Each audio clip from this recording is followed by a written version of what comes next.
what's the problem you're trying to solve, which is something we talk about in the startup world a lot, like really being specific about that. We're hoping to say, hey, you can have more creativity in your work. You can be more inspired, have a deeper connection to your purpose, because if you understand what problem you're trying to solve and what you're trying to do in a community, then you will feel better about the work that you're doing. This is where it all begins, so say goodbye to all your fears, all your doubts. This is where they die.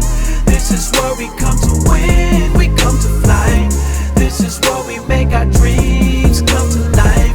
Welcome to Innovation City. Welcome to Innovation City, a podcast featuring the innovators, disruptors, and creators who are making things happen. My name is Michael T. Johnson, and I'm here with my co-host, Tyler Kelly. We're in beautiful Miami, Florida today, and we're at Venture Cafe Miami. So if you're not familiar with Venture Cafe, it is the largest gathering of innovators, entrepreneurs, disruptors anywhere in the world. On a Thursday evening across the globe, there's going to be people gathering at Venture Cafes everywhere. So I suggest you check it out. Very excited because today we have Michael Sarasti on the show with us. Thank you for being here, Michael. Thank you, guys. Welcome. So Mike is the City of Miami's CIO, that's Chief Innovation Officer. It's a position that's charged with driving innovation, process improvement, collaboration, and customer service across government, the municipal government. Sounds about right. And, through this position, you're able to work with Miami residents, and you've been instrumental in the advancement of civic services, 311 technology, and open data. Plus, you're in a band. Don't tell anybody. An electro experimental rock, and that's Raker. Band's called Raker. Yeah, let's get to that. No, I'm just kidding. Welcome to the show. Thanks. Yeah, actually, the job title is now Director of Innovation and Technology. About a year ago, I took over. So all the stuff you just mentioned, plus we added all of the city's technology functions, which means people like hand me their laptop in hallways now and be like, "Can you fix this thing?" And I'm like, Yeah. "No, I don't know how to do that." So you need help. Yeah. More money and more money, employees. solve all these problems, and more employees and more tech and all that stuff.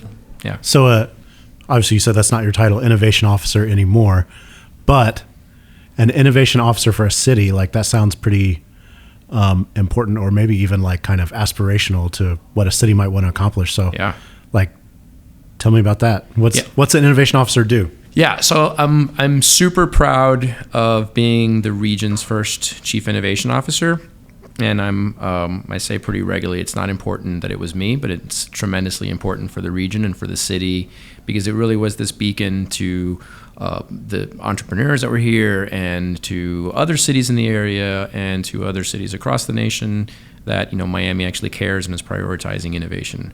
So different innovation officers do different things in different cities. There are a few cities now that have innovation officers catching a little bit of traction now. In our situation, it was really part process improvement, and we define innovation as really just process improvement. So anything that we're doing to fix things, find better, easier, more streamlined ways to do it, really focusing in on that. The other half of the job was really acting as a liaison to the local startup community, again, the tech community in town, and trying to figure out what things were also happening well in like startup tech that we could borrow and bring some of those practices into city government. So trying to find those connections. So we still do all of that. And then on top of that, it's been great jumping into this new role, because I was team of 1 out of the city manager's office. Now I'm team of 85. Which means that we have all the data people and all the software engineers, and we have all of those traditional functions, which is great because we get to realign them, and all the lessons that we learn from the innovation work, the initial innovation work, we're able to sort of translate that and operationalize it, which is a lot of fun and crazy and super hard, but it's great. And we also do about a year and a half ago, we started doing. Kind of realized pretty quickly that if I was the only one doing innovation in the city, we'd be in a lot of trouble, because I expected that the problem I would have was being like trying to convince people to innovate and do things differently. I did not have that problem at the city. I actually found a lot of people knocking at my door and be like, "We're super glad you're here. We need your help, and we got 10 projects for you to work on." And I was like, "Oh crap, we're in some trouble." So we shifted focus and saying, instead of people bringing products to me, I was like, oh wait, we're gonna teach you all these skills of how to do this innovation work. And we brought in design thinking and lots of post-it notes and taught people how to use these things that we'd seen elsewhere and seen in the innovation space, brought them to the city. So we trained about 20 employees every month. We've slowed down a little bit because now we're actually activating some projects, but we've trained 200 city employees over the last year and a half on how to do innovation and effectively try to create more innovation officers. And I guess I kind of put that role, trying to put myself out of a job in some ways where you don't need an innovation officer. So see the innovation officer role really as like the starting point to kind of help make things happen. And then, again, operationalizing it is really the trick. How do you get it to stick? And that's the really big thing that we're experimenting with now. So you said people have been eager to input solutions, advice, here's a problem that I'm having. And typically, I think in a lot of systems, like that's not the case, because as you innovate and make processes more efficient, then sometimes that in a person's mind means, okay, there's not going to be a place for me. But yeah, I mean, when governments, well, two things you said there. So one thing is there's this idea of like defining the problem and then offering the solution. So we see a lot of people like, oh, I know how to fix that thing. And then they give us like a bunch of solutions and like, what's the problem you're trying to solve? Which is something we talk about in the startup world a lot, like really being specific about that. People don't know how to do problem statement definition very well. In general, we found, in government, the same. So we've largely honed in on that, which becomes really useful in their work a number of different ways. And we found that, we're betting on there's plenty of work to be done. And we kind of reiterate, like, this is not about putting you out of your job. You might not be doing the same job, but in some cases, they don't necessarily, like, who wants to be pushing paper all for the rest of their days, or building really terrible software, there's just a lot of mundane part of the work, and we're hoping to say, hey, you can have more creativity in your work. You can be more inspired, have a deeper connection to your purpose, because if you understand what problem you're trying to solve and what you're trying to do in a community, then you will feel better about the work that you're doing. Realistically, it's not like we don't have mass firings in government work. Like it's a pretty secure, people get into government work because it is a little bit more secure. So, we're really just trying to find more time, a lot of the work, and we teach people how to quantify that. So if we find some dollar savings, we're able to say, oh, look, we just found, an extra $75,000 in time value.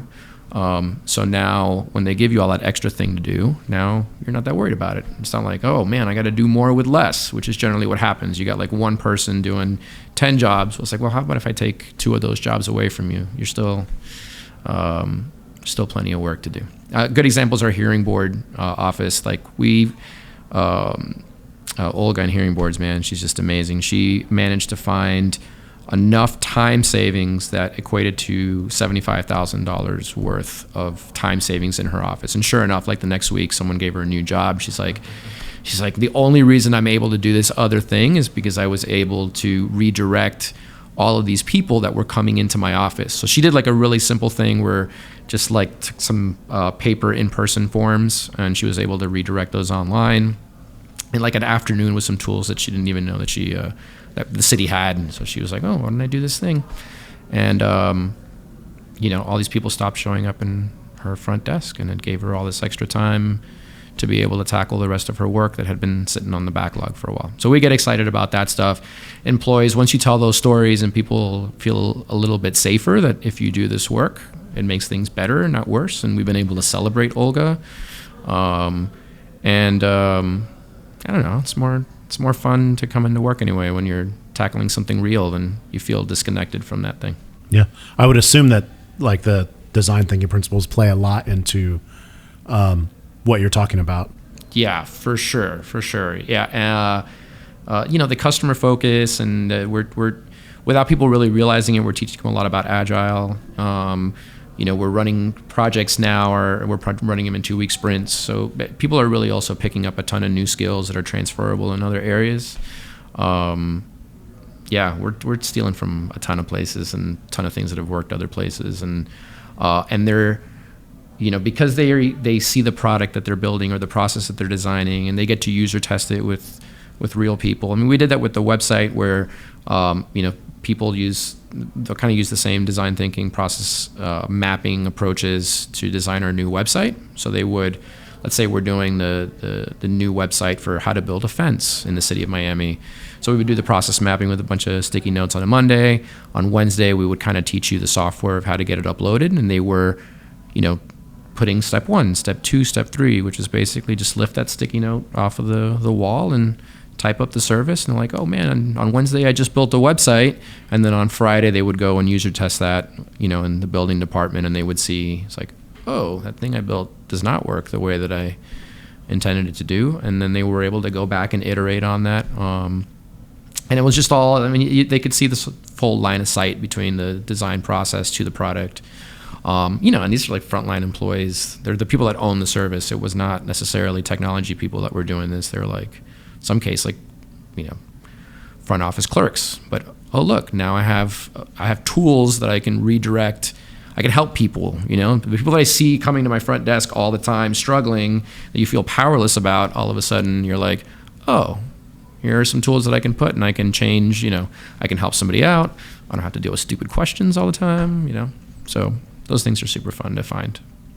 Yeah, that sounds pretty interesting, because I think when most people think government, they don't think about innovation, and they don't think about things like design thinking. They are wrong. Yeah. They're wrong. Yeah. But how can somebody take, let's say you're in a space where people don't normally think about that type of thing. Maybe it's not government, but maybe it's some other business. How can people take some very simple things and apply them to their business to make it work in a more effective, efficient, innovative way, like you're doing in government? Yeah, man, I think there are some like anchoring principles that really help out a lot. Just this focus on problem. Everything we do now has like a problem statement associated with it. From like if we're writing a scope document, if someone is sending an email, like just keep redirecting. There's a lot of repetition. You have to have some of these things that really anchor it down. So problem statements is one of those things. In user testing, for sure, just this constant user focus and redirecting towards the feedback.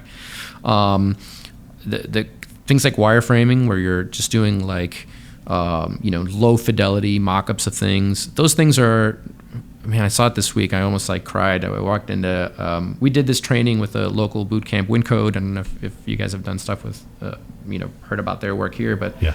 Awesome stuff. And so we brought WinCode in to teach some of our folks about UX, user experience, user interface principles. And they did a course and they did some wireframing.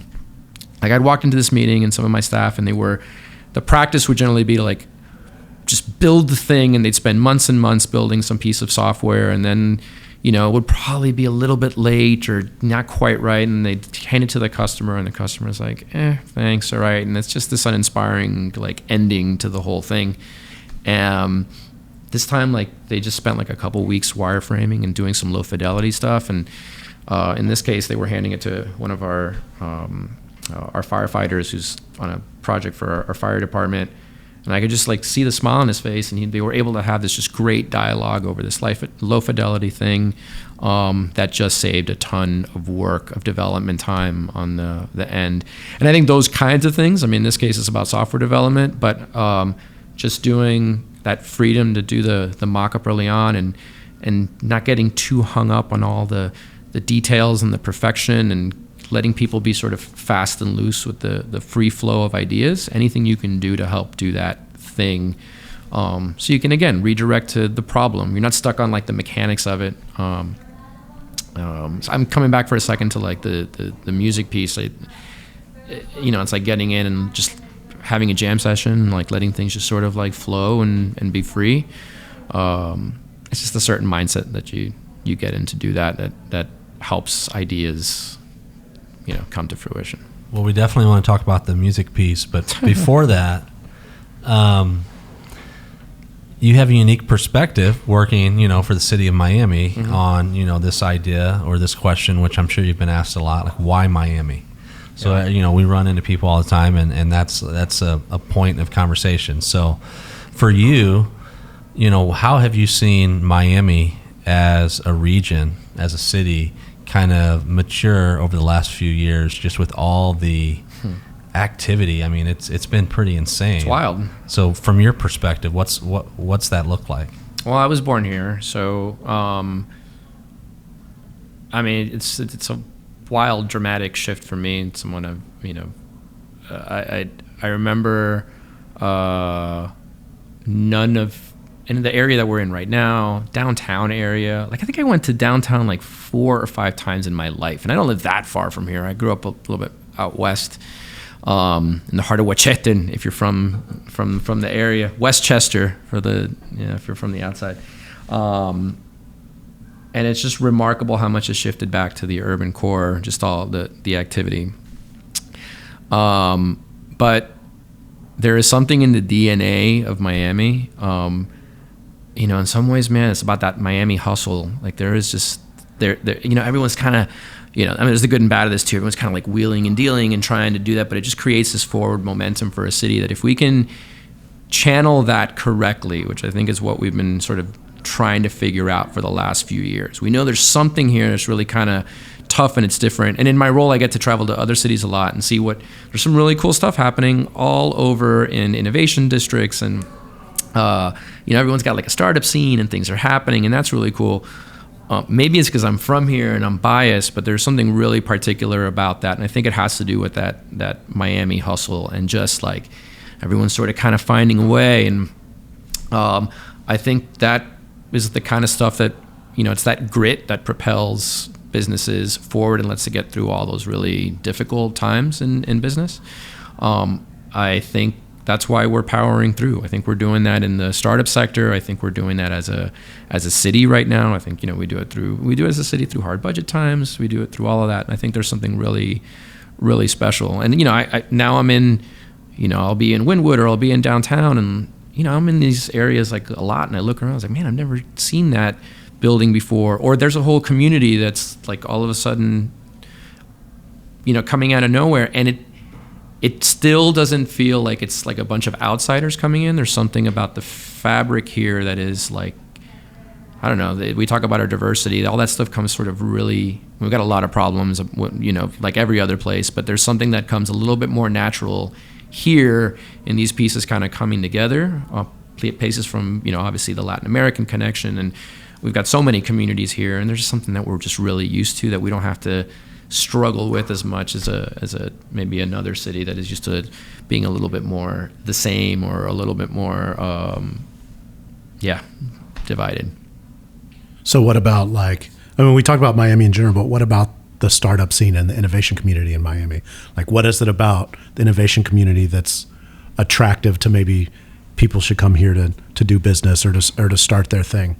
Well, going back to the diversity piece, we see that a lot of times where startups are coming here and they want that as part of who they are as a company, And let's face it, in the tech startup scene has been is struggling with like how much of that is white males that are running startups in other places, and people are being a lot more aware and conscious of that, and that's the thing that come into Miami, the women here, man, are rocking it. People like Rebecca that you had on recently, and Maxine with Caribou.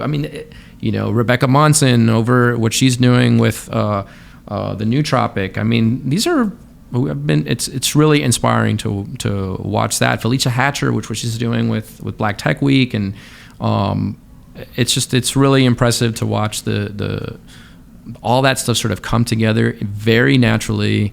It's not like we're necessarily trying to do that. So I think that's attractive for businesses. And it's attractive.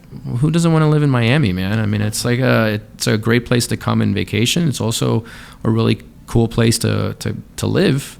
And I think all of those factors help attract talent. People won't be struggling and being like, hey, can you come and move to some random cold place somewhere?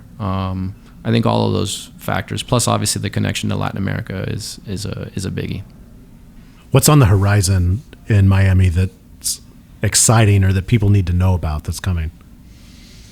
Man, we're really internally focused right now. I'm going through again with the shift in my role. I've had this last year a little bit less of like the externally facing stuff. So I'll talk a little bit about the internal stuff for a minute.